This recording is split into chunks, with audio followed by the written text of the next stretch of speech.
After about 5 months of being absent in the Overwatch map pool, Antarctic Peninsula has finally returned to the active rotation, but this time fully reworked and featuring updated aesthetics, new areas, a hazardous zone, and what's most importantly, more penguins. The biggest and most noticeable changes involve the overall aesthetics and colors of the map. The cold and snowy blue color palette has been nerfed, while a more orangey feel has been added to the map, to make the map more pleasing to the eye while also reducing the amount of ice and glaciers that are present on the map and replacing them with industrial components and environmental terrain. Take a look at the icebreaker section of the map. At first glance, not much has changed inside of the spawn itself. However, by going outside of the spawn, we can immediately spot a few differences, like the pathways towards the point. This pathway to the right flank is way more open and less claustrophobic, with the ceilings being way higher up, allowing for more mobility and movement for the heroes who want to go from this direction. And upon reaching the end of this section, you'll notice that you are no longer standing on this raised high ground like in the previous version. Instead, it's a much lower high ground which enables you to push to the right side, which now also allows you to go back through this pathway if you decide to retreat or hide from the enemy team, while previously you will be stuck in the corner unless you played a vertical mobility hero. Going further, we can notice that the entire exterior section of this ship has been removed, to create a more open area outside of a point and easier, less choky side access to the point, by also extending these stairs and making the ship's front shorter. What you might miss is this big health pack at the front of the ship, which as an alternative has been moved inside of the ship itself. Yes, there's now a quite well hidden underneath flank you can go through, but I'm not too sure if this is going to be used a lot considering how far you have to go. This almost reminds me of Busan Sanctuary bridge flank, that I don't see players take too often. I feel like it could have been a bit better if the grate was removed, creating a drop down to the health pack, but that's just my opinion. Going back to where we started, we can now see a quite peculiar view that leads towards the middle entrance of the point. This new combined slope makes it less awkward to walk around this choke point, as previously it was two separate slopes you could choose from. Though it did provide a nice cover against incoming enemies, and as to compensate for the cover, this little rock tower with a penguin on top of it was placed to give you more cover against the enemy players. What I especially like about this middle section is how it fully connects to the left side with yet another slope that leads toward the left flank. Previously, if you were to drop down here, then you won't be able to make it all the way back up. The middle pathway is no longer a bridge but instead a ledge that is one way for the most heroes. This should make things a bit easier for the attacking team now. So when you are standing on this ledge, you now get an additional choice as to where you can go, either forward, down and to the right, or also to the left side, which now also leads you to the whole reworked left side of this map.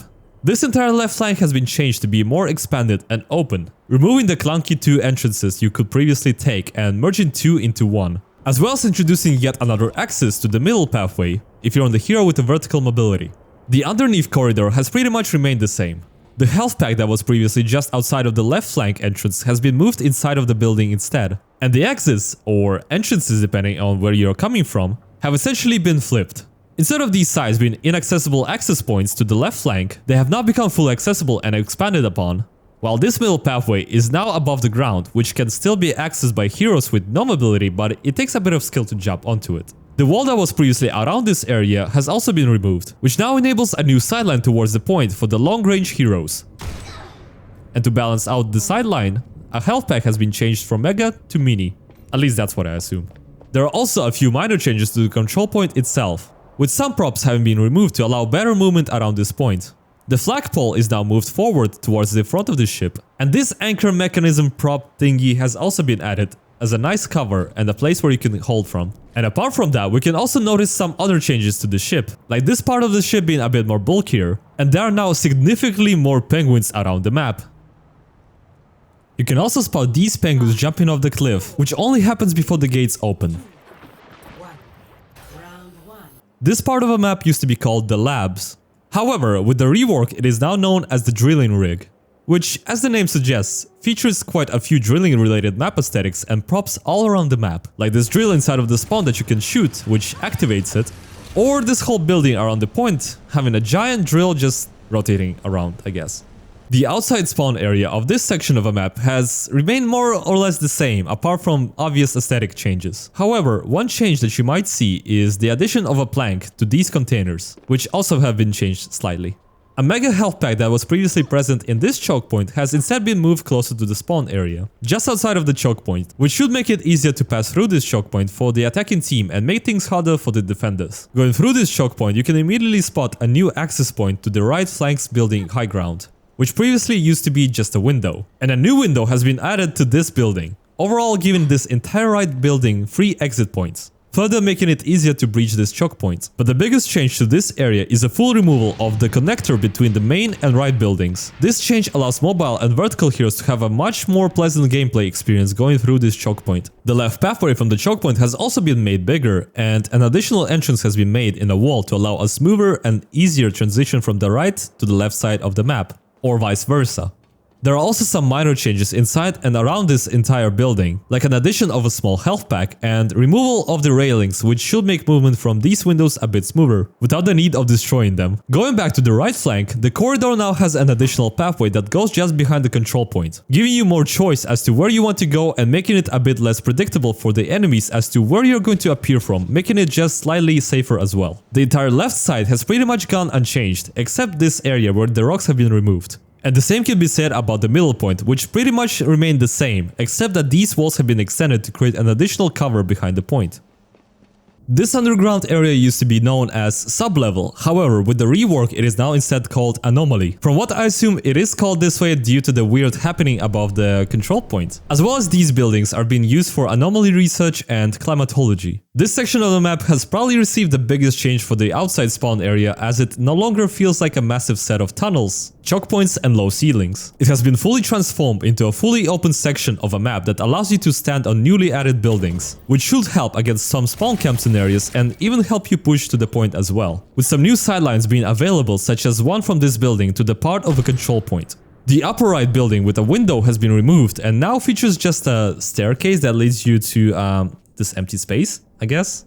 However, the entrance and exit to the high ground bridge is still present, as well as the stairs that lead under and behind the point.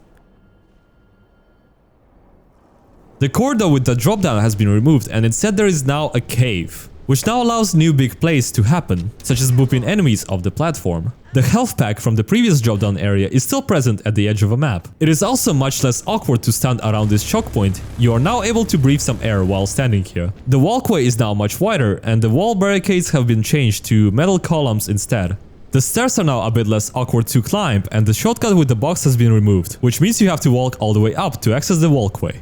This entire left section is now more on the same height level as the other connecting areas, meaning you don't have to go up or down all the time. This entrance to the lower left flank area now features a staircase instead of just a window, making this entire area a bit more useful and accessible to other heroes. As for the upper left section, it is now much more prominent and easier to access as well, with 2 stairs instead of just 1. Previously, it was quite awkward to access this part of a map. But now the glass has been removed, which lets mobile heroes to stand here and enter it much easily, increasing its further viability for sneaky plays. This wall here exists to discourage any long-range plays, which can be a bit unfair against the enemy team. So instead you have to be in front of it to be able to shoot anyone, making your positioning a bit more riskier. This thing above the point, if I'm not mistaken, the first time a new hazardous zone has been added to Overwatch map that is not a death zone. If you go too far up above the point on this section of a map, you start taking damage and eventually you freeze yourself, most likely to discourage certain heroes from abusing the high skybox.